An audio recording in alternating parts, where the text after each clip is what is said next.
to A Well-Designed Business. My name is LuAnn Nigara, and I'm so glad you found this podcast. Together with my husband Vince and our partner Bill, we have grown our company WindowWorks from the ground up. So I know and I understand the challenges you face in running your interior design business. I also know that your talent alone isn't enough to ensure your success. So on this podcast, we talk about strategies and practical steps to help you grow your business. But make no mistake about it, we have our share of fun here too, mixed in with those aha moments that I love so much. This isn't fluff. Nobody has time for that. Whether you are a new interior designer or a seasoned designer, I am here to help you create and to manage the kind of interior design firm that you dream of. It's straight talk and it's action. Are you ready? Let's get started. Hi, welcome to A Well-Designed Business. On the show today, I have one of our industry's smartest, boldest, funniest ladies. And she is one of the most generous when it comes to sharing her business expertise. Cheryl Clendenon, the CEO of In Detail Interiors in Pensacola, Florida, is with me.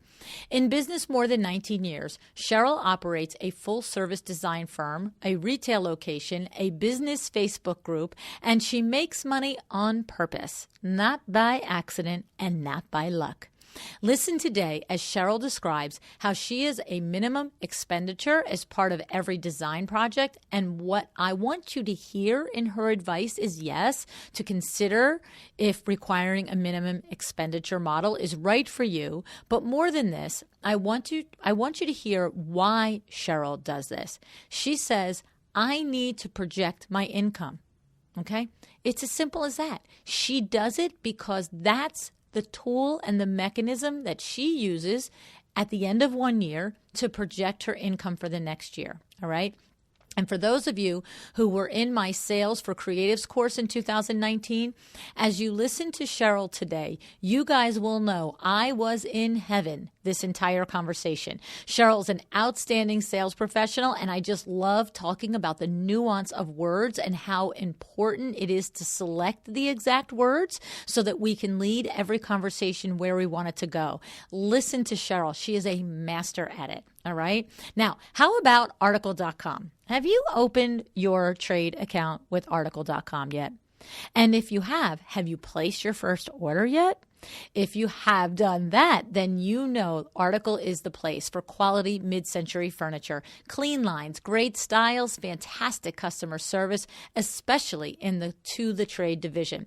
Open your account and place your first order today. Go to welldesigned.article.com. Okay? welldesigned.article.com. All right, let me introduce you to Cheryl. Listen closely to Cheryl and how she explains everything, all right? She is a master at sales, and her tips in how to craft a conversation are priceless.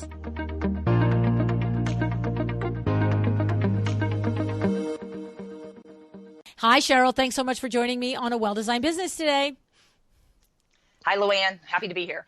So, Cheryl, I actually, on the day we recorded this, I did a quick little Instagram story, and I didn't tell you this, but I said to everybody that I was looking forward to talking with you today because, of course, we're friends and we know each other, and I've had you on a panel, and we went on a trip to Napa with SKS and Modanis Design Hound, so we have history.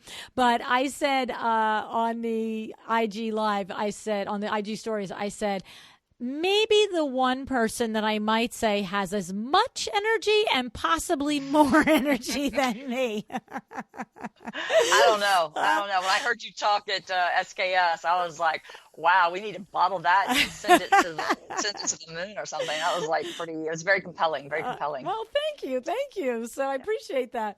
But I have to say, I know exactly what I want to talk to you about. But before we get into that, I want to give you some compliments on your website copy. because you know that I spend my days reading designers' websites.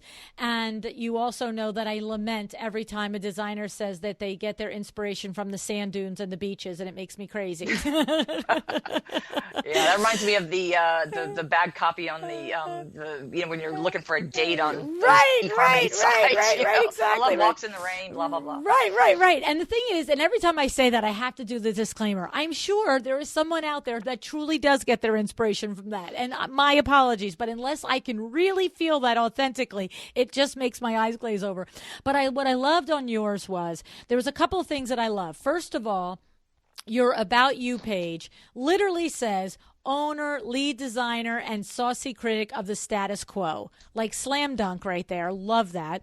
And then I love that further it's emphasized and the message is continued. You have a client testimonial where the first line starts with sassy, wildly creative, mad bulldog genius of a human being. And then it goes on to say how much they were pleased with the design and the process.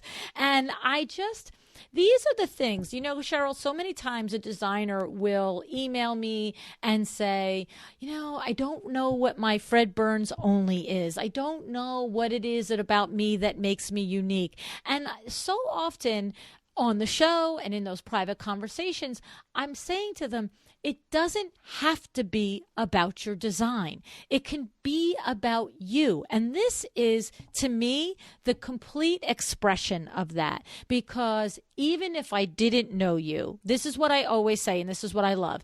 If what I read about you doesn't line up with when I meet you, we've got a problem. Because to your point, I use the exact same example when I'm doing a live presentation. I say, it's like when you go on a dating site and, the guy says, I'm 6'2" and I love long walks in the woods and I love to go camping and I love to ride horses and, this and that. And the guy shows up in a 3-piece suit and he's 5'5" and he's like got manicured hands and you're just like, wait, you're not the Marvel Man. I think I went on a date with that same guy you were talking about years ago before I got remarried. Right. I think I had a date with that dude. And the thing of my point is that it's not that the guy at 5'5" with a suit and manicured hands, he could actually be somebody that you would have fallen madly in love with, or at least madly in like with. But what happens is he has already said that he's something that he's not. And so your brain just automatically takes a step and says,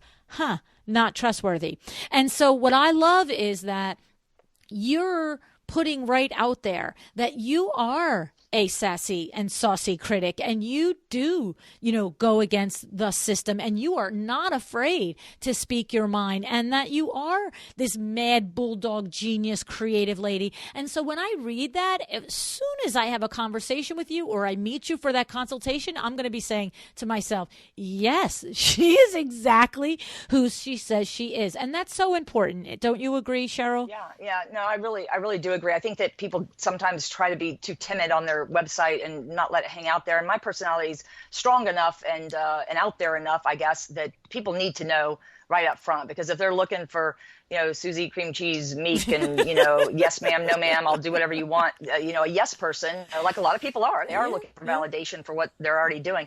That's not going to be us. And I want people to know that. And I think it's good to have fun with it too. I'm at a point in my career that I just, it's okay for me to have a good time and put it out there. And we do have a good time. We have a presentation this afternoon with a guy that moved here from San Francisco. He bought some land and he's got 6 little 1950s cottages that we're redoing on it. And it's really fun. And he's really a cool guy and all that. And we had to educate him a lot, but it's going to be the experience that we're bringing this afternoon is going to be, something that he remembers. He is going to remember why, he's going to be reinforced why he hired us, in the first place because of this sort of thing. And I think the personality of it, he's kind of quiet, he's a little quieter and all that. And sometimes I do have to take like a mental Valium, and I go, okay, I'm zenning here for a second, taking a couple of deep breaths before I go in because I can be overwhelming for sure.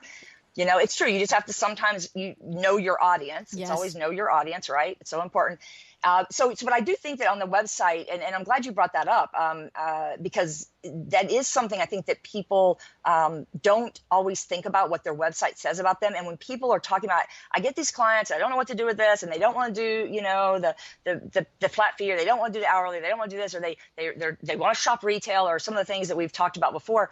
It's like I always say, let's go back to where the client first, hears about you, where they first know who you are and what and that's social media and your website, right? Typically. Yes. So, or referrals, but let's just say that it's somebody new, and that has to be you have to start this process of push, guiding them down your path, then you have to do that. And for us, the brand video that you see on there, I don't know if you've got a chance to watch that or not. I did. I watched all the videos on the site. They're excellent.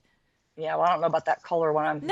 It is. It's excellent. It's excellent. Anyway, the one the brand video was really has been helpful to us. I mean, it's been something that it was a great investment of money. We send that to people. We don't wait for them to see it on the website. We send it to them on a follow-up email when people call. It's just, we do everything we can to get that information out there, because it talks about it says what I want people to understand about how we work and what kind of team we have, and I think that people just need to really analyze their site. And when I'm working with somebody, that's the first thing I do too. I look at their site and I'm going, okay, so I know you want to talk about this, and this, but at some point we need to talk about what your website right. You is don't saying even about realize you, the first problem's back here, right? yeah. And they're like, wait, what? I thought it was pretty. Oh yeah, it's very pretty. Your work is great. Your work is awesome, but it's not representing who I'm talking to on the phone right now. In 5 minutes, I can tell that your website is a disconnect, but the person I'm talking to. So I think it is important. I appreciate the nice words about it. Yeah, no, I have the exact same thing. And what happens is I'm like a broken record on it. If you connect with me in any which way or form, and I don't know you, the first thing I'm going to do is click over and find your website. And you've got to win me right there. I have to feel some sort of, I don't want to say connection, because it's not possible and not desirable that every single interior designer should speak to what would connect to me as a LuAnn, right? But I have to see and feel who and what you are connecting to. So because I'm looking at it objectively, I'm not a prospective client. I'm looking at it as an objective person that's deciding whether I should interview you or not, or do I want to ask you to be on a panel, or yada, yada, yada. And the reality is that I'm looking, it's so funny because Chris Ramey, I want to think it was Chris Ramey's episode, and he said one of the characteristics of luxury designers, and I think it's a characteristic forget luxury, but a successful designer at whatever your pool and your lane that you swim in is that you have a point of view. And the point of view isn't just the aesthetic of the design. It's a point of view as a person. It's who you are. And don't be afraid, to your point, to call it out and say, because what would be the point of your website coming across as, demure and quiet and, like whatever, laid back, because they would walk right 1 minute into your shop and be like, wait a minute, who's that crazy lady? Right. Yeah, that's exactly right. And I think that is part of the problem that people have in general, is being timid or afraid to show the personality on their website. And I mean, I'm not saying I have seen some that go a little crazy and that are a little too much, if their audience is very young, hip people, and they want to be doing all that hip stuff and be kind of like that's fine. But I think that that's limiting, in a way. And I've seen a few like that. But I think overall, if people show their personality, I want to get an idea of who the person is. And I'm that way too when I'm doing my own, when I'm looking at talking about hiring a website person or hiring a person to do branding for me or whatever. I want to see their personality in there in some way or another, right? And the thing is, it doesn't mean that it's only valid if your personality is, 16 billion watts like ours is, right? Yeah. It's like if your personality is quiet and reserved and methodical and detail orientated and, quiet, that's okay too. The point is, who are you? And tell me who you are in that. Tell me that I love solitude and I love the ability to sit and ponder a project and really mold the details. Like, tell me whatever it is that I need to visualize how you work and how your brain works and what it's going to be like for me to work with you. And so I want to go into, because look, Cheryl, you are a powerhouse in our industry. Forget the bigger than life personality, but your knowledge base and your willingness to share your knowledge with all of your peers and the designers that are coming up behind you. I have witnessed it time after time again in your presence, how giving you are of your expertise and advice. And so one of the things that I know from talking with you and listening to you and being a part of your Facebook group, which honestly, guys, if you've not heard of it, it's Big Business Thinks, Small Business. Yes, Think Big. yeah. I was just like, that's not that. it. Small Business Think Big. Yes, great title, by the way. I love it. Small Business Think Big. I love the mentoring that you do in that group, and I love the energy that you bring to it. But knowing all these components, I know you're going to agree with this statement. You get questioned. I get questioned. And one of the questions that we both hear often is, how do I prevent my clients from not buying the product from me? How do I make my clients buy a minimum amount of product from me? How do I make my clients not go retail to the stores who shall be renamed nameless here? And I know the answer is it starts in the positioning of their design firm. So tell us about that, Cheryl, because I know you're going to blow our doors off. Well, yes, it does. It does. I mean, I can start with saying that, our business model is based on on a minimum expenditure. So it's in our contract. So the product is right there. We do a design fee, a flat design fee, plus a minimum expenditure. And then we charge hourly for project management on the jobs that need project management. And really, it was kind of scary when we first really started solidifying that whole minimum expenditure thing. And we've had such little, I can't even really think of an example of sometime somebody has pushed back on it because it's the way we position it. It's the way we say it, the way we talk about it. Right. And I do think that starts with talking, how you present yourself on your website, who you're talking to, knowing your audience. I mean, no matter what we do, you with all the events that you talk at and all that, you have to know your audience. You're not going to you're going to be LuAnn no matter what. I'm going to be Cheryl no matter what. But you might, if you're going in to talk to people about how to sell more funeral plots, then right. you might be acting a little different than you are if you're going to talk to designers or whatever. I don't know. I just, So I think that it is definitely positioning and how people do it, but also talking about it and not being afraid to talk about it. I've been in sales my entire life. I worked for Gannett for many years before I got into design, and I have been trained and met with so many really awesome sales trainers over the years, with Gannett. And then I ran my own team, and I was 23 years old when I got promoted to that job too. Whoa. So I had people that were older than me, and it's like, that's a whole nother thing to have to overcome. But I think what I've learned from that experience there is that not to be afraid about talking about money. Not to be afraid of it, and I think some newer designers and maybe even people that are changing careers are sometimes afraid to talk about money. And, I don't like the whole mantra of charge what you're worth, charge what you're worth. Like, well, I always want to say, well, what are you worth? I mean, like, what are you worth? Because sometimes if you're going on Facebook every day and you're asking, well, I don't know what to do with this. I don't know what to do with that. I don't know what to do with this. Well, then I'm starting to think, as a bystander, well, I don't know. I don't know if you should be charging $200 an hour because, I mean, so people have to think about, that sort of thing too. But for us, we have to do a minimum expenditure because we have to project income, because I have a team of 7, including myself. And we, have to be able to know where the money is coming, or I can't keep the lights on. I mean, I got before I get up and earn any money in the morning, when I get up, I have got to come up with a lot of money every month just to keep the engine running. So there has to be a way for us to project income, and this is how we do it. And we do sell. We sell to our own our own lines and that sort of thing.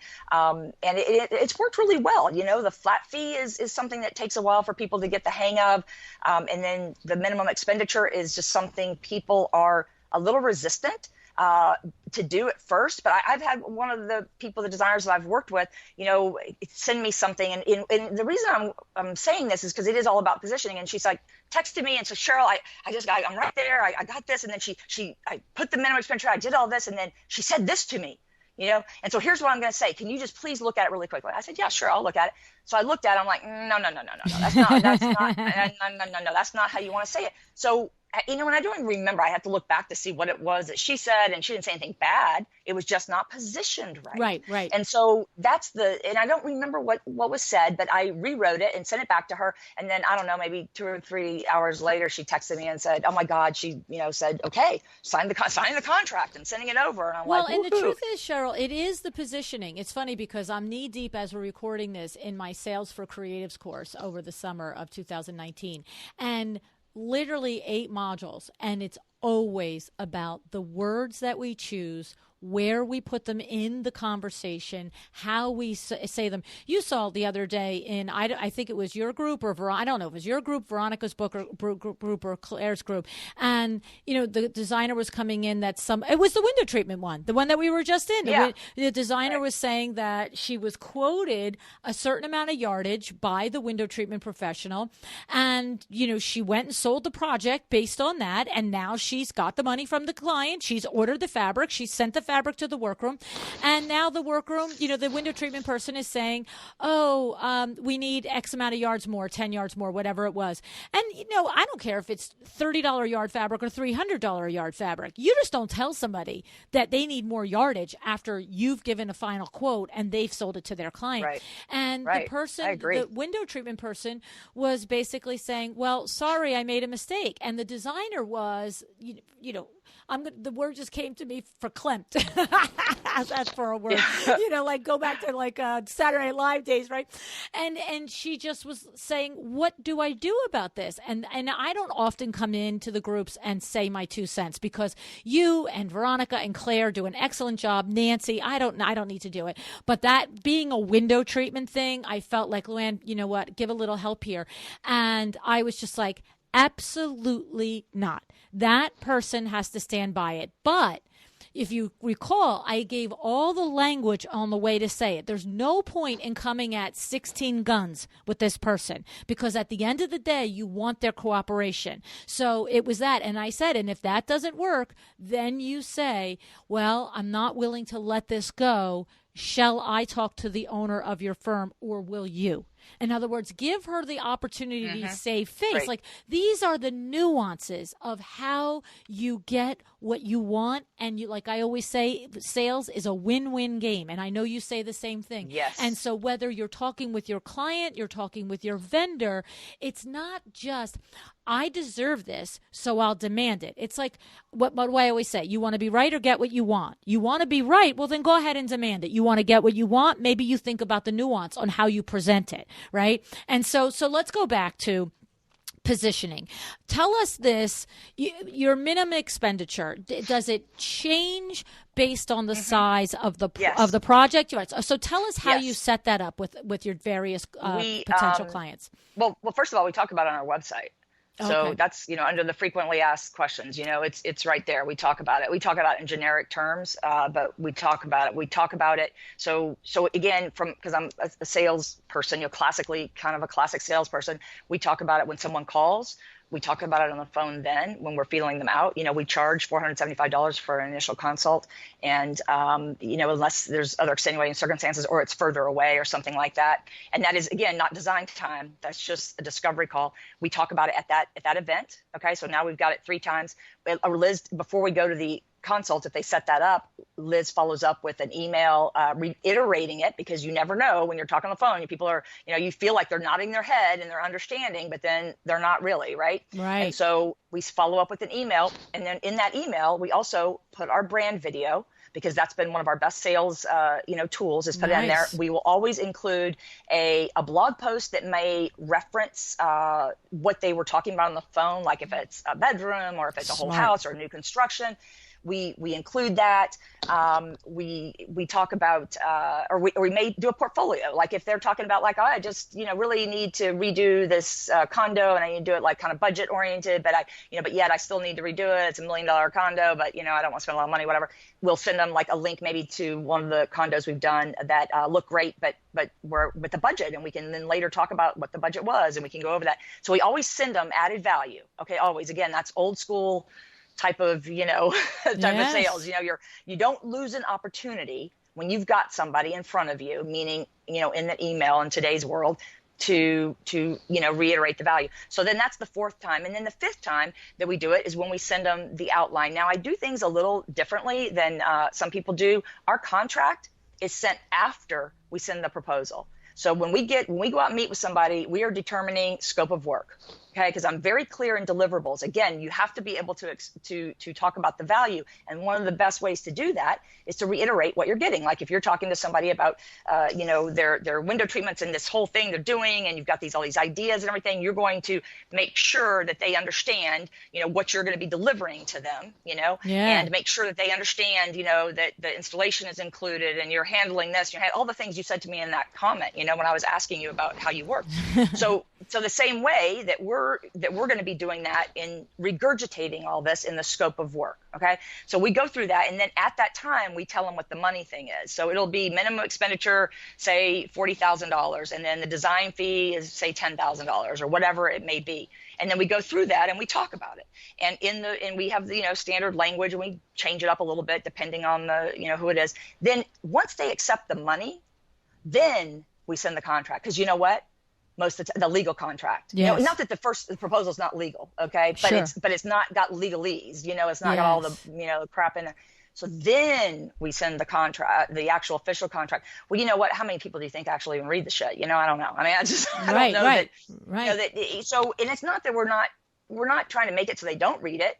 I know that a lot of people go over it in person. We don't do that unless they want to, and I've had no problems with that. I've had I think because we do such a thorough job. You're so clear, though. That That's the thing. You're so clear in setting the table. That's the point. It's the more clear you are from the very first conversation. There's no dancing. There's no hiding around. It's just, this is how it is. And when you call me the second time, it's still this way. And let me tell you about the other three things the way it's like. And by the time I get to see you in person, this is how it is again. Like, you're not shying away from the conversation ever. And that's what's so critical to the process. It is, but also we're not it's not about like, oh, hello, you're Mrs. Smith. Oh, you want to, engage us? You like our work? You saw our portfolio? You like that? Oh, that's great. Okay, well, here's how we work. We do this, this, and this. It's none of that. That comes in the conversation, but not until much later. Right. We are talking to them as a friend, as somebody that's calling out and saying, hey, tell us about your project. What's going on with that? And you're establishing the common ground. You're establishing what's happening. You're maybe joking around a little bit, or you're saying, oh, my husband's in the military too, or he works blah blah blah, or oh gosh, you're on the beach. Well, Cheryl has a house on the beach, and you're doing all of that first. So we focus on that sort of thing. I say it, and everybody that knows me, that's in my group and everything else will say, yeah, Cheryl says this all the time. It's very trite, but it's we're focused on getting them to drink the Kool-Aid. I want them to get off the phone knowing one thing, and this is clear. This is important. What do you want to get out of that phone call? What do you want that person to do? I want that person after that phone call to know that there really is no reason to pick up the phone to call anybody else. Because, they've got it. They know their shit. They know what's going on. They know, this is the goal. And so I'm very intentional about that because I'm not the one handling these calls. I mean, sometimes I am if I'm here or whatever, but a lot of times it's Liz. Sometimes it's even somebody else that may not have as much training as Liz because she's out of town or whatever, or we're at market. And I don't let them go into super long things, but they still have to do a little fact finding and that sort of thing. So everything we train on is very focused on getting them to what do you want them to think when they get off the phone? Oh, that there is but that this is the place. This place is where we need to go, and Cheryl and her team are who we need to do it. So that's the focus on it. Then we make sure that we have this very intentional repetition of how we work. So by the time that we get to that meeting, then they already have that and they can ask questions or whatever. And we're very open to answering the questions and, and all that sort of thing. And then in the proposal, it outlines it and it says, it does, to answer your question, it does change depending on the job. A lot of times, LuAnn, it becomes the budget.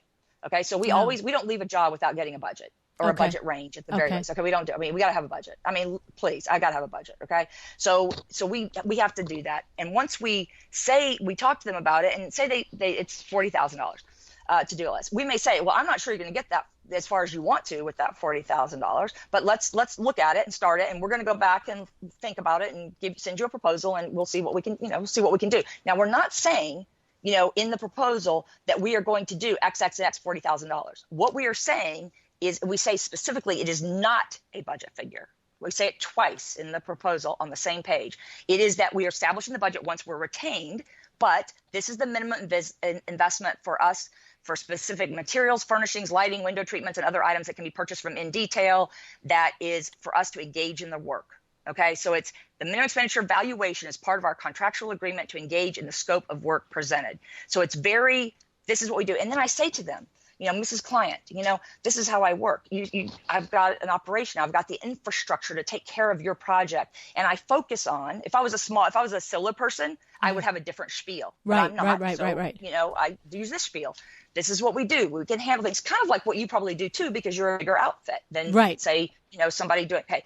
So you present all of that and you say, this is what we do, but this is a win-win because we want the bigger sale, Mrs. Client. I'm not going to hide anything from you or anything else. This is what we want the bigger sale. And so we're willing to do our best job for you. And as long as you're willing to pay the design fee, you're not going to pay any more than if you go somewhere else. Now, not everybody does that. Some people say, oh, I can charge retail all day long. Well, go right ahead. But we don't do that. Okay. We shop ourselves and we say that. I never make any kind of absolutes because I've learned a long time ago, you don't ever do an absolute, there are no absolutes, but I'll make a joke about it and say something like, well, I'm not going to promise you that you can't get that lamp over there $5 less on eBay or something. I mean, ha ha ha, I'm not saying that, but what I'm telling you is that we are very competitive, in our pricing. So really, as long as you are okay with paying our design fee because of what we bring to the table, then there's really no reason for you not to do this. But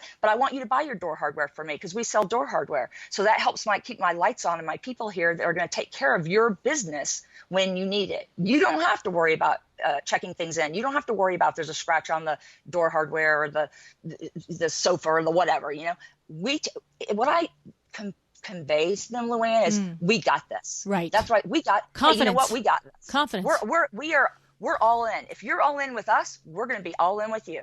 Okay. And that is very compelling to a lot of people.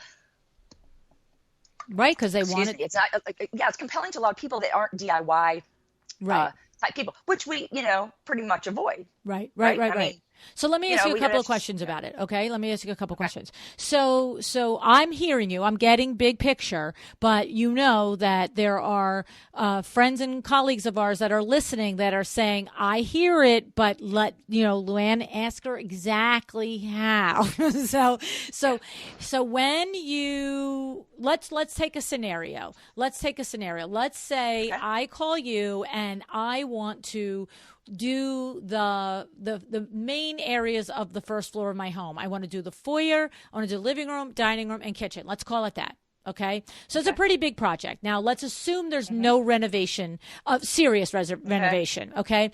And you're going to, maybe we've had enough conversation that you have an idea of my aesthetic. You have an idea of the price point of the type, like, do I like $7,000 sofas? Do I like $2,000 sofas? Like, you've got all that. We're not baby designer stage here. We're like whizzing past all that because you've got that. Okay. Right. When you come to talk to me at this moment and you say, okay, LuAnn, like, here's what I want to go through with you.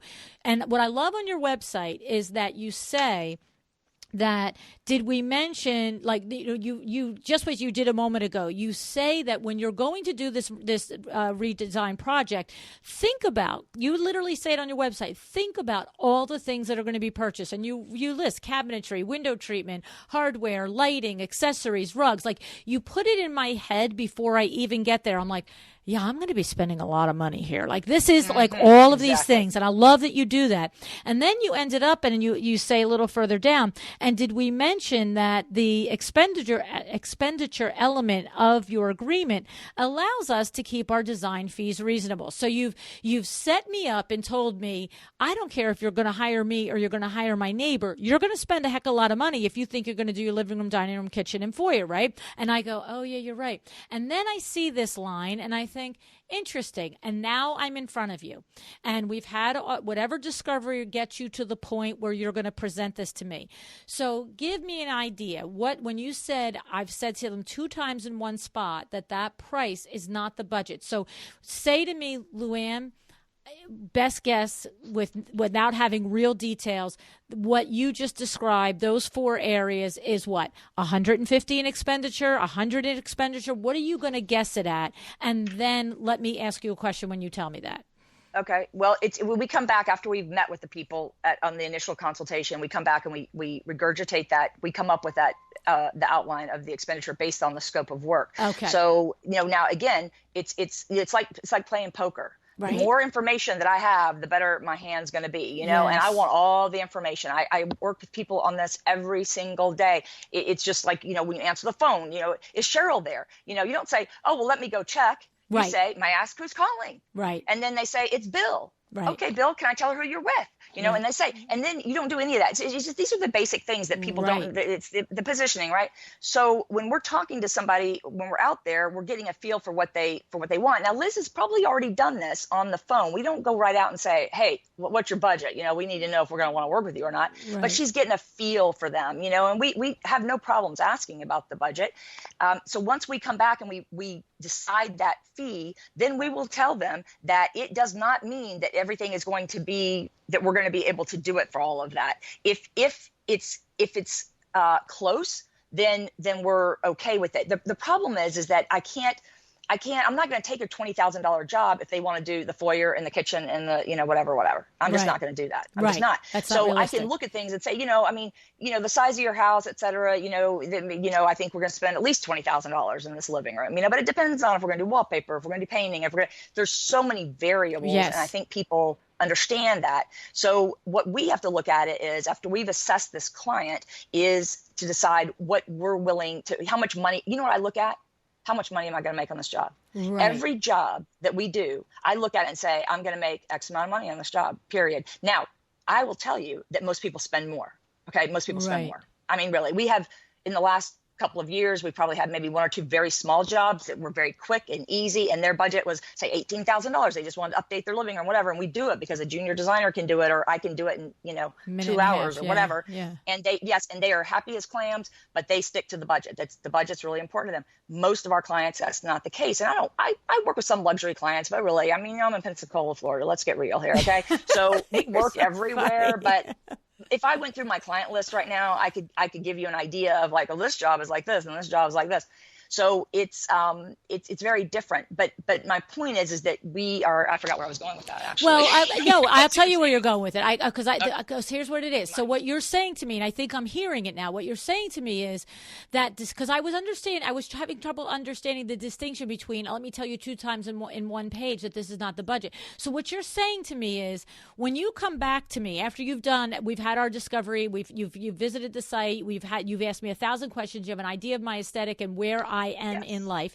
Then you go back and you look at everything. I love this now because I just got the aha moment. You go back and you look at everything and you say to yourself and your team, you're like, okay, this is going to take, my expectation is that we're going to spend X amount of days, weeks, or months on this. It's going to take this amount of hours or whatever on this project.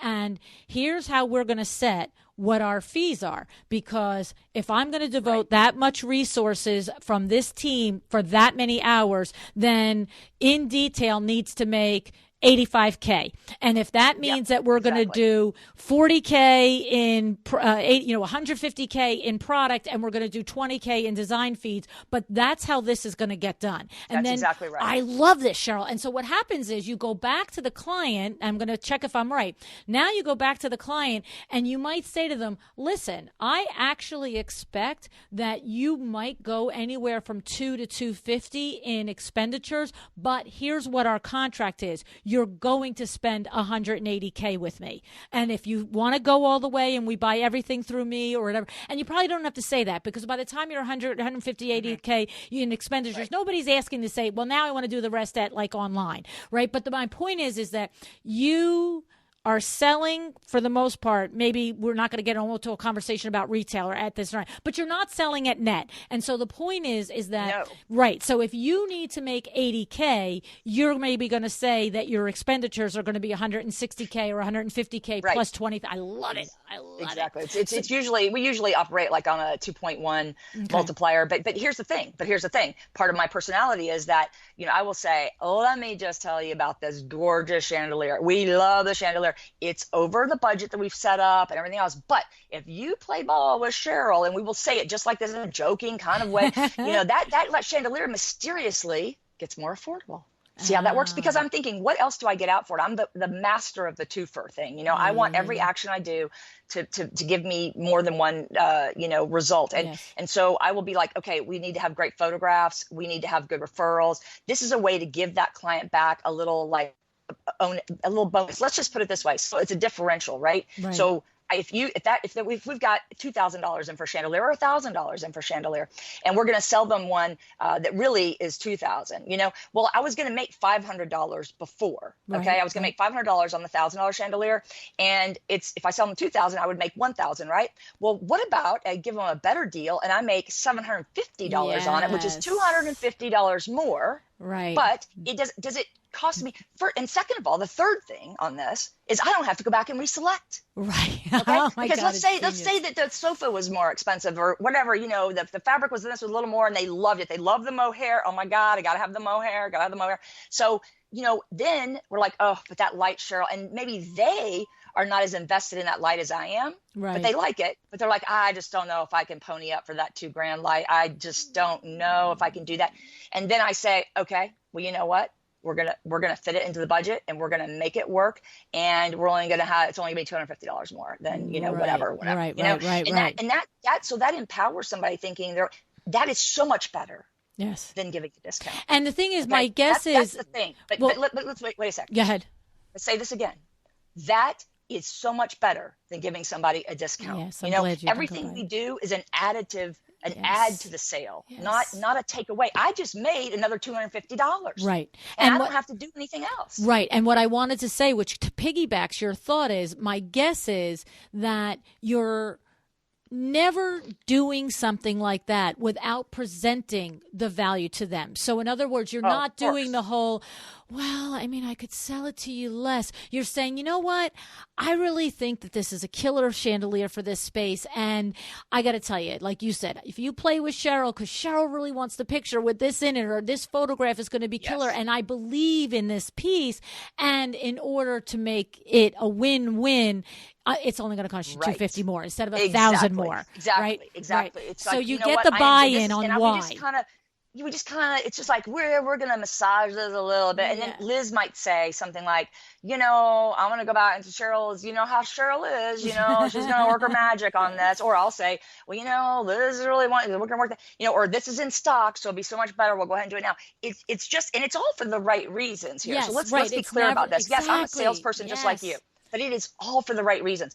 This is the right chandelier for it. That's right. It's just that we're now kind of out of money because they wanted the mohair, right? So all I'm doing is giving them a break on something here and there, so they're empowered to think, wow, this is like Cheryl's got my back, which we do. Right. And there's 1,000 reasons that you can come up with. You can come up with, but here's the thing. There's 1,000 reasons you can come up with, but that is the point. There must be a reason anchored to this. It can't just be like, I gave in. Because now every conversation becomes, why don't don't you give in on this? So it's, in this case, I'm really just showing my cards to you, and I'm saying, I really 110% believe this is the best lamp, the best chandelier, and I'm really looking forward to getting photographs from this job. So that's my gift to you. Or it could be... And it goes back to the positioning, right? Like we said before, that goes back to the position. And listen, LuAnn, when people are on the floor, this is why I say you never drop your drawers for no reason. That's right. Okay, you say something like, it may be the ugliest thing that I bought when I had too many glasses of wine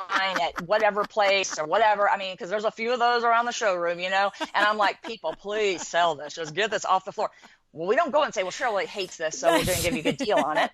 Exactly. It's always like, an additive sale. That's right. So when I say to people, you have the power to, if someone's interested in a sofa, find out if they need a chair too. Right. Because if they need a chair too, then you're going to say to them, you know what, we're actually, the company's actually running a special here, and it's, you can, if you get this thing, they're going to give being keyword, a bonus of, this chair at, a better price or whatever. Because then it's like, okay, I worked in a restaurant for years and years and years. And it was, years and years, all through college and that sort of thing, which was more years than 4, but that's another podcast. So I was 19 years old. I lied about my age to get the job in the first place, because you had to be 19 to serve, and I was 18.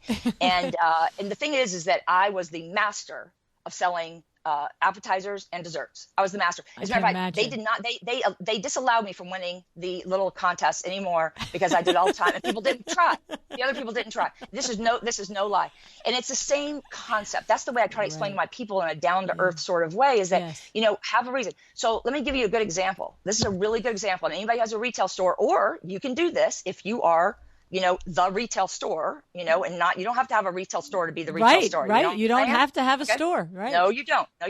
So what I say is, we have a slipcover line that we do really well with. Okay. We do really well with. It's very affordable. It's a great line, made in North Carolina, blah, blah, blah. What we say is, if you love this certain style of slipcover chair that we sell a lot of, whatever, our special is, and I always kind of allude, I don't say it's ours, I don't say it's theirs, I just say there is a special for specific reasons. I say it that way. And if or a deal or whatever, if you get this, then we're going to give you a second slipcover at half off the retail price. Right. And people are like say what? Right. That's right. So, and you can verify this, because what you do. I will say to them, for example, in a grade 1 fabric for this chair, this second slip would be $450. Let me tell you something, Mrs. Client, you cannot go and buy the fabric and have that slipcover made for $450. I guarantee it all day long. And that's the truth, even here, in the South. I'm sure you can't do it in bigger cities. So that right there is added value. What have I done? How much harder is it for me to add that line on the order, right? We just add another line. So then they get to pick out another, if it's a sofa, 2 more pillow fabrics. They get to pick out, a second. People love that with slip covers, because then you're washing and you have another one. And I talk about, if you're like me, you like to redecorate all the time. And so now you can have a summer one and a fall one or whatever. We sell so much for that. And our rep has gone around and has told other people about it. And the funny thing is when people will go to another store, like in, say, an hour and a half away, and then they come see us and they ask for that deal. And they're like, I don't know what y'all are talking about. We're going back to the detail because they're giving us a deal. And I say, but that is a good example. And I empower my people on the floor that if they think that they can create a deal on their feet and I give them examples and all that, and we train on this to upsell, then we do. And it's all about, this goes back to what we're talking about, which is all about the positioning and talking about benefits, not features. Right. Benefits, features. Exactly. And at the heart of it is that it is always a benefit, because otherwise you can't be successful with this. You would not have a successful career doing it. I would not have a successful career doing it if we were only for our own selfish win. It must be a win-win. But the point is that making a deal does not mean it's not a win-win. Making a deal does not mean you're a car salesman. Making a deal means being a creative, out-of-the-box thinker about what would that win-win look like, as opposed to just standing there looking at a client that's standing in your showroom, pining over the slipcover for the sofa and thinking, I'd really love that, but that's $1,000. And if all she needs to have the value and walk away with that is have the chair slipcover at half price, yes, all day long. Let's do it. That's absolutely. But listen, So this is why when people, again, who know me know how I am about words, and certain words and all that, it's because when I work with my team here, I have to, I'm not on the floor every day. I'm not in the office every day. I'm flying around doing things and meeting you at Napa and whatever, drinking wine, whatever I'm doing. So it's important for me to understand the words have to be right. When we say retail, it's MSRP. Right. Okay. Right. MSRP. Okay. MSRP. So what we say when people say, we never say to them half off, the price or half off. We say we will give this to you at half off the retail price or the MSRP. It's in writing. It's on there, because then we're still making money on it, right. But it is not a big whoop for us to do that. And let's think about this for a minute. How much better of a win-win can you possibly get than that? Right. Seriously. It's the truth. I mean, I am winning because it's not hurting me one bit. I'm not making the damn slip cover. Right. I'm writing the order. Right. That's all I'm doing. Right. I love to write orders. And you're covering your cost and then some. You're you know what I mean? It's not like yes, you're of course. right. I'm not giving it no. Well, that's the thing we have to like make sure is clear, because when we make deals, the deals, are deals that make money. It's not a hobby. It's not a charity. They're not your kids. They don't get crap for free. That's right. And so they're already buying a sofa. And if they're buying off the retail, now if it's a client, they're going to get better price than what's on my floor. But on the floor, it's a price. It's already got a good margin built into it. So all I'm doing is making a few $100 extra, whatever it is. Right. I mean, it is the epitome of a win-win, right. And it's something that is I don't know anybody who's done that or does that. I mean, it's all about the discounts or this or that or whatever. And I'm not getting into the whether the words are good or bad or anything. Whatever works for people is I think is not broken. Don't fix it. But this is a different kind of way of looking at things and a mindset. And I think that it's just not really people like you and I may get it, but I don't think that where else do people go to really learn this or understand it, right? Well, you know what? I do hear you. And you know what I think it comes from? I have to say, I think that it is rooted in the sense that technically, how do I want to describe it? What I want to say is we both actually have a brick and mortar retail store, okay? Mm-hmm. And I think that what you said back at the top of the interview, you, as your eyeballs open every morning, you're like, I got a nut to crack. What Vin calls it is our cost to be open number. There's no, right. Well, if I have a sale today or if I don't. Today we're recording the 29th of the month. The first thing he said to me when we were at breakfast this morning was how many tens of thousands of dollars we needed to bring in today to meet our cost to be open number. And so not our cost to be open number, our projected goal number. We hit our cost to be open number, but our projected goal number.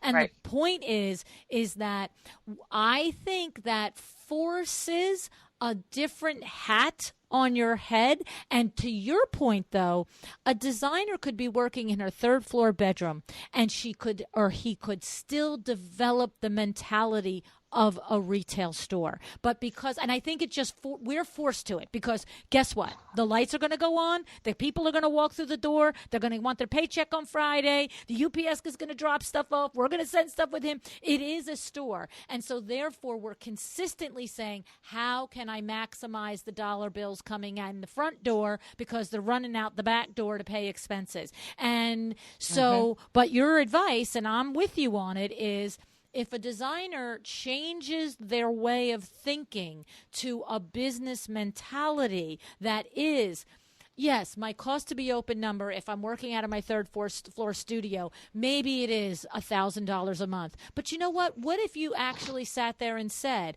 well, I would love to make $150,000 salary this year. How about putting that in your cost to be open number? I want my car paid for. I want my insurance paid for. Exactly. How much do you have to sell? How much do you have to bill? And this is where the name Small Business Think Big comes. Yes, and so when I'm working with people, that's what I'm saying. I'm like, they're saying, well, I do it this way. I do it. Okay, so right now, you may be this small business. You may be just by yourself, but we're going to think bigger than that. And what I'm going to do is help you learn how to think bigger now.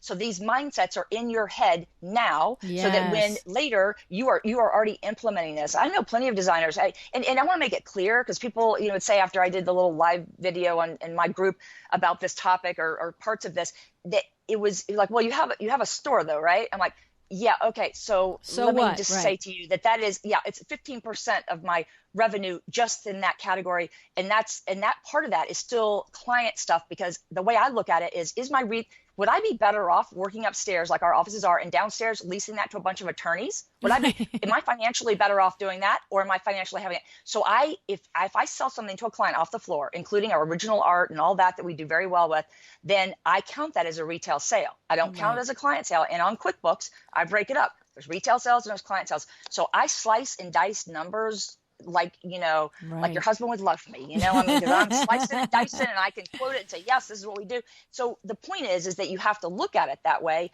because it's not that we have 26 active jobs or 24 active jobs now, I think, or 25, I don't know. Anyway, so those are still, that's where we're making our money. It does not matter that some days, you might have nobody walk in.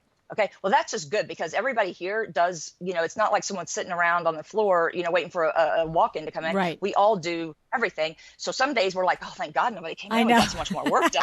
Same way unless that window works. We hear the doorbell ring and we're like, oh, and then we're like, I actually will look at and I'll be like, people, smile, these are customers. Like, we want them. I know we're all zeroed in getting our work done, but these are the people that pay the bills. Yeah. So in going back to that valuation of it, we really do make it is, there's no, I mean, there's rhyme and reason, but really honestly, it's has to be developed on each job. So if someone called me out for a living room, a foyer, a kitchen, and whatever, let's take the kitchen out, because that's a whole nother ball of wax. So let's just say three decent rooms. Okay. So then there's all labor involved in that. So I would say, I don't know, like they'd say, well, I don't know, would $40,000 do it?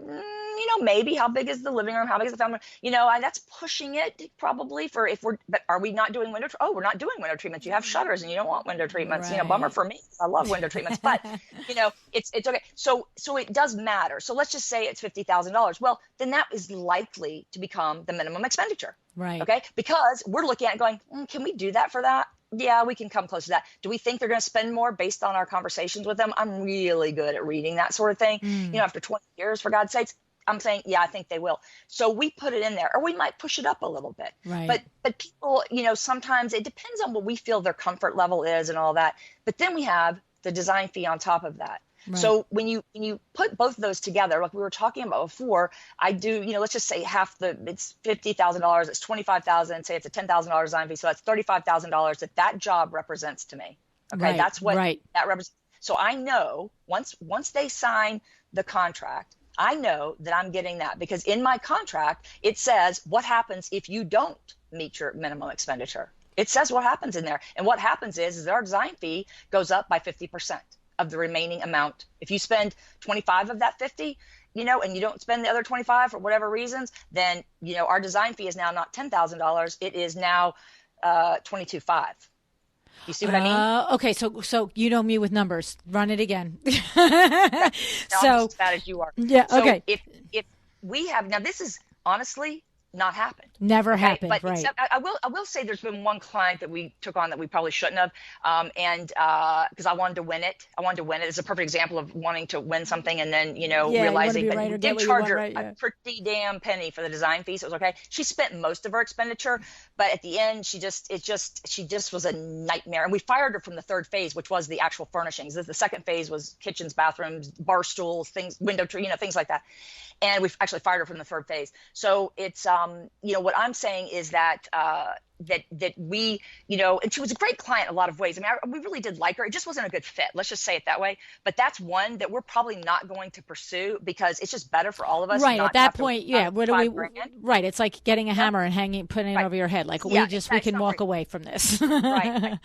But in the actual contract, the official legalese contract, I call it, it says the parties acknowledge that the minimum expenditure is a material part of this agreement. And the client elects not to meet the minimum expenditure on or before the end of the term of the agreement, designer may increase the design fee by an amount equal to whatever percent you want. I say 50% because I'm a stocking dealer and that's where I need to be. Some other clients, though, some other designers might say 30% or 25 or 40 or whatever. It doesn't matter. You pick whatever it is that you are the lost profit there of the unpurchased minimum expenditure of furnishings. The additional design fee should be due and payable prior to the expiration of the term of this agreement. So it's there. It's right there. It's just, and before that, we talk about the fee and minimum purchase expenditure again in the legal part of it. And that just says, in Exhibit A, which is the proposal, client shall pay designer a flat fee of X, and further agrees to purchase furnishings from designer as hereinafter described as furnishings for the minimum total purchase price of X. And that becomes, quote unquote, the minimum expenditure. So we put it in the contract.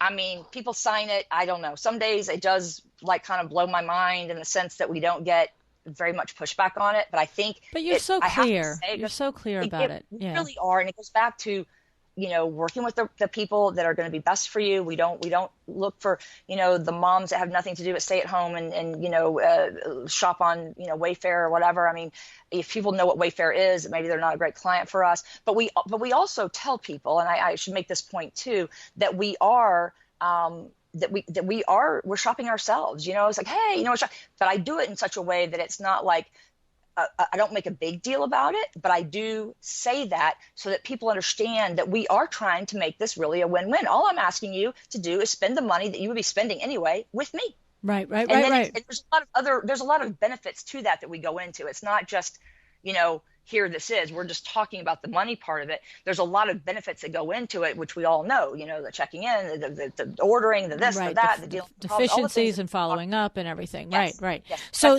just to review that one little second again. So let's use like numbers without fives, okay? So if the expenditure was 20. I'm with you. I'm with you on that. If the expenditure was 20 minimum and the design fee was 10 and they only spent 10 instead of 20, you would then invoice them another 5 because they have 10 outstanding in expenditures, and you're saying you're going to spend 50% of it. Okay, understood. Yeah. Okay. And then I hesitate at an hour in to open a can of worms. However, if we can kind of do it in a few minutes, I feel like the question out there that's hanging is, you've mentioned twice that you shop yourselves. We shop ourselves. So we do know that you are a stocking dealer. We do know that you have a retail store. So whether it's on your floor or you're ordering it through your trade accounts, right? But are you also, is there any part of what's happening in your design world that you are ordering retail product, or are you strictly, okay, so that's what I want to clear up. I didn't want to leave that hanging. Absolutely not. Now, I'm not saying we don't go when we're doing a photo shoot or whatever. I don't run by Home Goods and see if they have style any it out. I have a Home Goods class. Right. We do that. I mean, that's not a problem. If we have to source art that we don't already source, then we might go somewhere else to do that. There's a few little exceptions, but I am the retail store, and anybody can do this. They just have to, it may take, now listen, here's the thing. You don't have to go in and have the same margins I do because you don't have the same overhead I do. Smaller designers. So don't think of it that you have to go in and be stocking dealer with every single line. I mean, that's not the way that it has to be. You can make a margin on things and have a profit on it and still do this and be able to project your income and have the minimum expenditure there if you choose to want to fool around with furniture and all of that and all the headaches that do go along with that. But it doesn't have to be, what your margin has to be and my margin has to be is a lot different than with all the overhead and employees and the insurance and the blah, blah, blah, than it would be with somebody else. Right. So I have to make it so that it's a win-win and worth it to the people also. But we do not get into retail. We don't talk about retail. If a client sends us something from retail, I shut that down so fast. It is like, that is just okay. Like, we just shut that stuff down. It is not. And I will just tell them, hey, look, I'm just going to tell you right now, that means I have to go reevaluate that product. I reevaluate what we have to do. I have to do this, I have to do this, I have this, and that is going to cost you more. And we're not going to do that. And we talk about that in our agreement, in our contract, not our contract, the legal part, but in the proposal, we have like little addendums that talk about all that blah, blah, blah. And we do go over that. And you just set them up and say, don't start sending me, links to different places online because I'm not going to entertain it. And if that's what you want to do, I'm not your designer. Yeah, no, and we talk, they can send me ideas of what they like for sure. Yeah, no, but thinking we're going to buy it. That. Right. I mean, yes, but we're not going to, I'm not your personal shopper in that sense. And if you want me to be a personal shopper, then we will have to set this contract and this agreement up separately. So I think that the key is the takeaway for a lot of people has to be that you have to.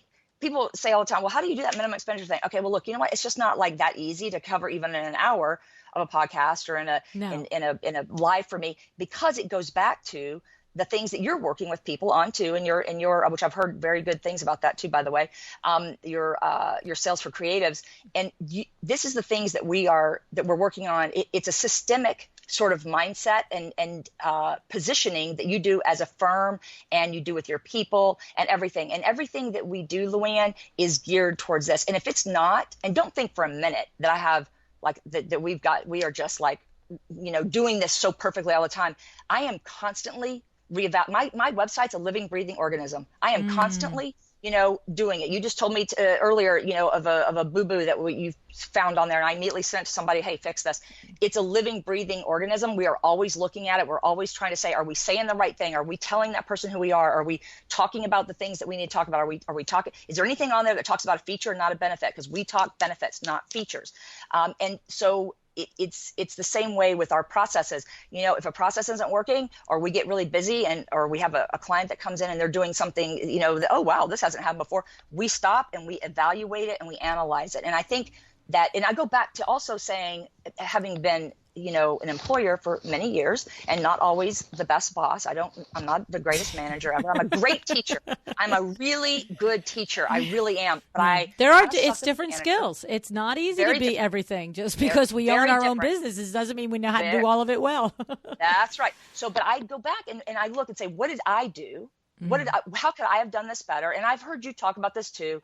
And that's something I think it's really important that people go back and say, okay, well, this didn't come out the way I wanted. What could I have done better? Or what could I, how could I have positioned this better? Or, or even if one of my people are doing a CAD drawing and she's like not getting the dimensions right. And there's like, oh my God, we're on the job site. I'm having to add, okay, it's 16 inches plus 18 inches plus 25 inches. And they don't have, because she doesn't have an overview on that. I'm like, oh my God, what do I have to do? So I'm thinking now, have I gone through this have I been very clear? Have I done this? Have I done that? I'm sure this is something that you do too. I think when people don't have employees though, this again, small business, think big. Yeah. You need to do that to yourself. You need to say to you yourself, have to have a system, whether you're teaching it to somebody else or not. You have to do it the same way, the same details every single time you run a process, because the fact of the matter is that's how you catch your own mistakes, whether there's an assistant that's doing it with you or not, right? Exactly. And so I think what happens when people, like we've had to learn the hard way, because you manage people, and I've been managing people since I was 23 years old. And it took me quite a few decades to really get some of that, to work through some of that. But the point is that I still look now, I say, wait a minute. And it's hard because Liz is a manager here too, and she's younger. And I say to her, she's so awesome. She's the most incredibly awesome individual I've ever met. Yeah. But she's not a good delegator. Because she's a hands-on, she wants to do it herself kind of thing. Mm-hmm. And she also doesn't always look and say, what could I have done better? And I say, Liz, you gave it to her on the drawings, but I have to turn this paper 4 times sideways to see the draw, and I can't quite, is that an 8 or a 0 or what? I said, so let's talk about that for a minute. Why, don't get frustrated with the person who's not on the job site, who doesn't understand what's going on because she's, behind the desk doing AutoCAD. And you're giving her this information. We have to look at how we present it. It's the truth.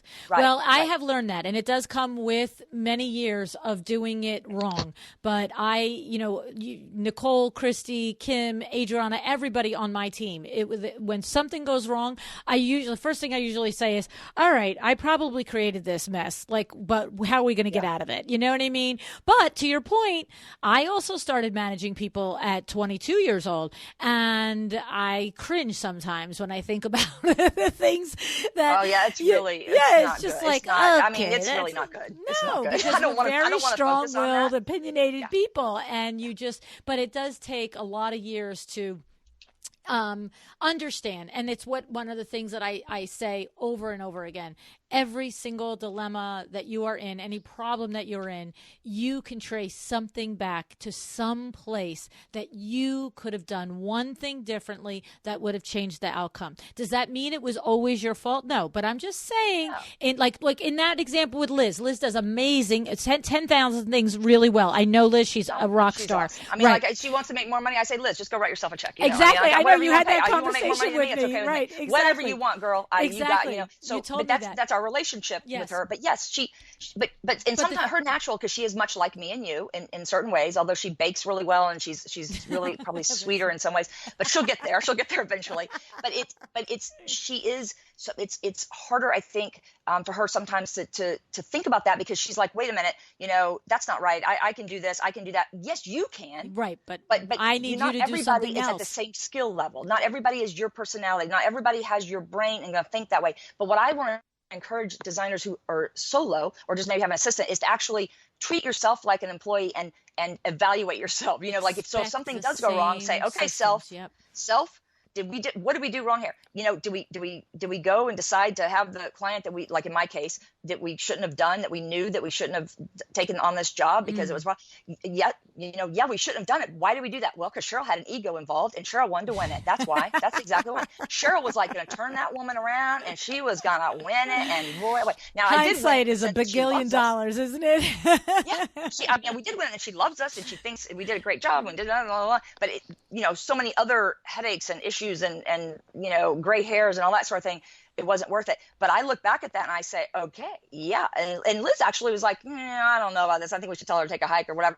It really is, sometimes you have to evaluate your own things. And that's what I see in Facebook groups too. It's like, come on, y'all, let's like, wait, is it a red flag? Is it this person? Did they do something wrong? Or is the client, maybe they really suck. Maybe they're a horrible client, but you're the one who engaged with them. Okay. No one forced you to take on that client, did they? Right. Oh no, they sure didn't, did they? So let's instead of focusing on this client being this client sucks, we all have clients that have sucked, whatever. Think about like, okay, here's what I learned from this and I can do this better next time because, these are the things I learned by working with this particular type of personality. But when people have this happen again and again and again, I'm thinking, you know what? You need some intervention. You need some intervention here and say, wait, we need to get out of this. You got to swim out of the stream, out of the current. And I think that's too many people are swimming in that current and they just don't know how to get out. It's like a riptide, on the beach here. You have to swim. You can't keep going in the same direction. You got to go off to the left or off to the right. And that's not a great analogy, but I haven't had enough coffee today. But you get what I'm saying. Could you imagine if you had more coffee? Stop. Oh, I don't know. My goodness, you're amazing. I just love it.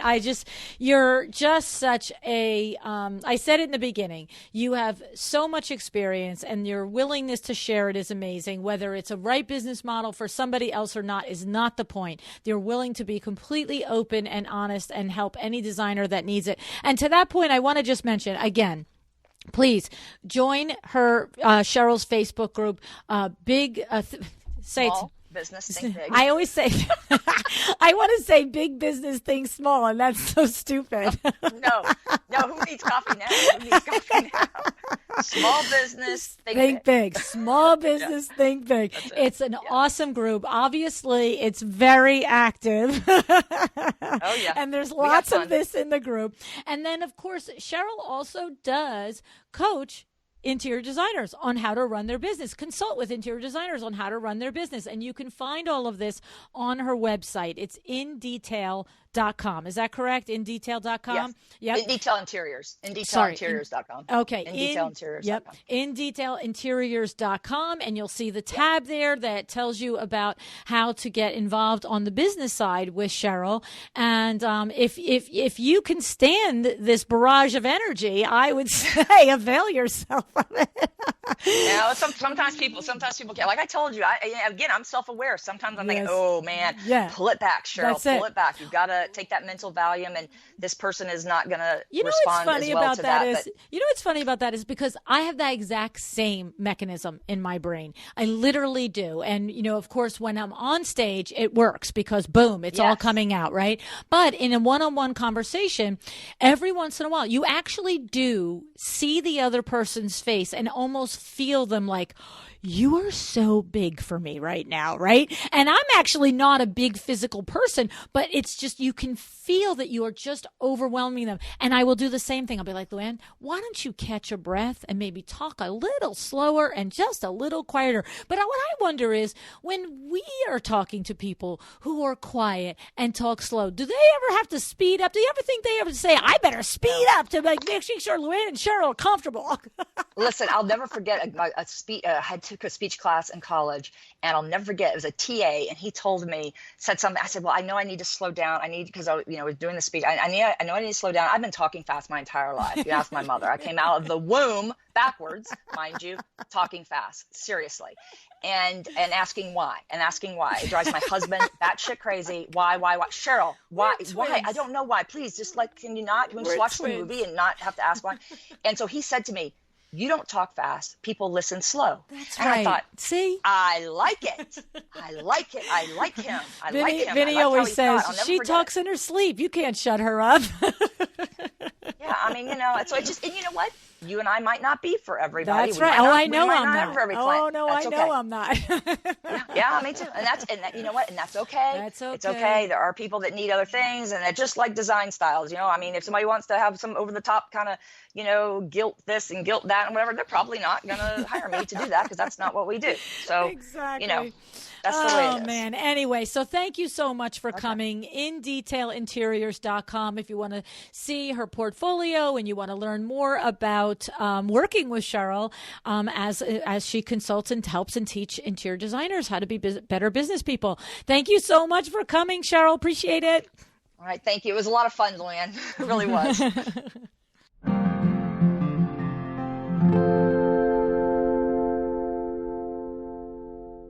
There are some very specific markers for me that when I'm talking to business owners, I know that they are better than average at running a business. And Cheryl hit several. She talked about how from the moment she gets up, she knows how much she has to sell before she makes any money. You know what that number is, right? That's what I've told you Vin calls our cost to be open number. And if you're serious about running a profitable business, whether you're a solo in your home office, and most certainly if you have a studio and a staff, you absolutely must know how much money you need to earn each day before you even make $1 for yourself, before you make that $1 of profit, okay? Now, if you don't know this number, I want you to commit to figuring this out today. All right. I'm really pleading with you to do this, particularly if you do have a rental space and staff and so forth. All right. Now, if you're running a larger firm, you might need the help of your bookkeeper or your CPA, and that is 100% okay. Make the appointment. There is no embarrassment in needing help. Instead, I would say be embarrassed if you're running a business and you don't know this. I know, I just said that out loud. Sorry, not sorry, okay? You have to know this. And if I have to sort of shame you into doing it, well, I'm prepared to do that simply, okay? All right, now, the other thing is Cheryl said that impressed me and made me know that I'm talking to a true business entrepreneur here. She often, when I asked her a question, before she started the answer, she said, well, I have to think about what is my goal in doing this or that, right? Do you remember that? Whether she was talking about the goal of the first phone call that she or anyone on her staff has with a potential client, or when she's upselling a chandelier, or in deciding how much money each project has to earn before she even presents the design proposal to the client, okay? These are, when you hear somebody talk like this, you know that they are consciously running their business. They're not in business despite themselves. They're not just, the train isn't running down the track. It is being driven down the track, all right? There is so much to learn from Cheryl. I promise you, she is an absolute font of business acumen and information. Please join her Facebook group, Small Business Think Big. She's always in there sharing. Of course, she is doing the coaching. You can get the coaching, the comments right there in the Facebook group. But of course, as she said, she is coaching one-on-one too. She is an absolute powerhouse, and I just love it. All right. Now, another powerhouse for your interior design business is My Doma Studio. My Doma Studio is the single best online platform for you to run your interior design business. And I want to share with you why I have been aligned with My Doma Studio for all these years. All right. First, yes, of course, I love the ability to have your projects organized in one place, from the proposals to the communication to the actual product. And I love the QuickBook integration, right? I love the ability to clarify your process, your deliverables, and create packages to easily sell your services. I love all of that. Okay, I do. But the number one reason I continue to be aligned with them, even though other software platforms have approached me, it is because of the leadership at My Doma Studio.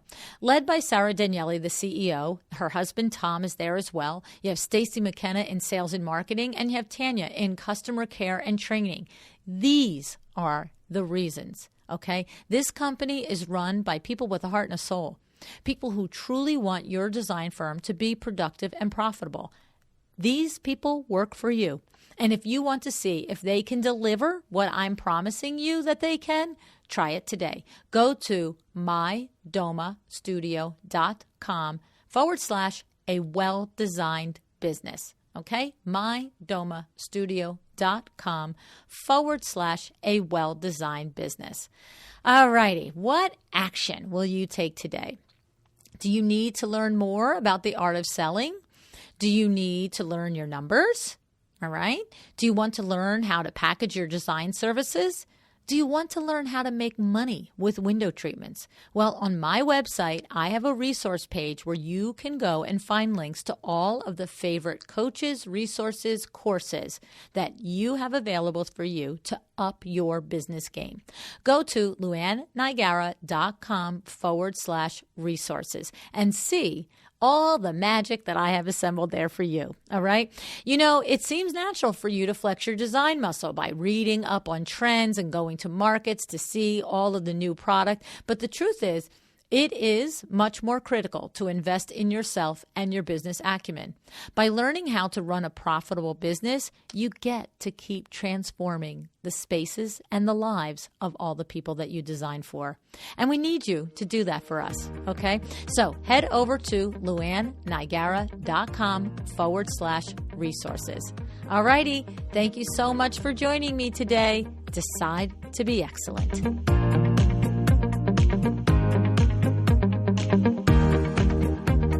Thank you so much for joining me again today. This podcast is a production of WindowWorks, your resource for custom window treatments and awnings. To learn how we can help you on your next interior design project, go to www.windowworks-nj.com. And if you're interested in working with me on your business, either through masterminds or one-on-one coaching, or you want to know how to get my book, The Making of a Well-Designed Business, or you just want to know what's going on in the podcast land and where I'm going to be, all of that is found at LuAnnNigara.com. Thank you so much. Have an excellent day.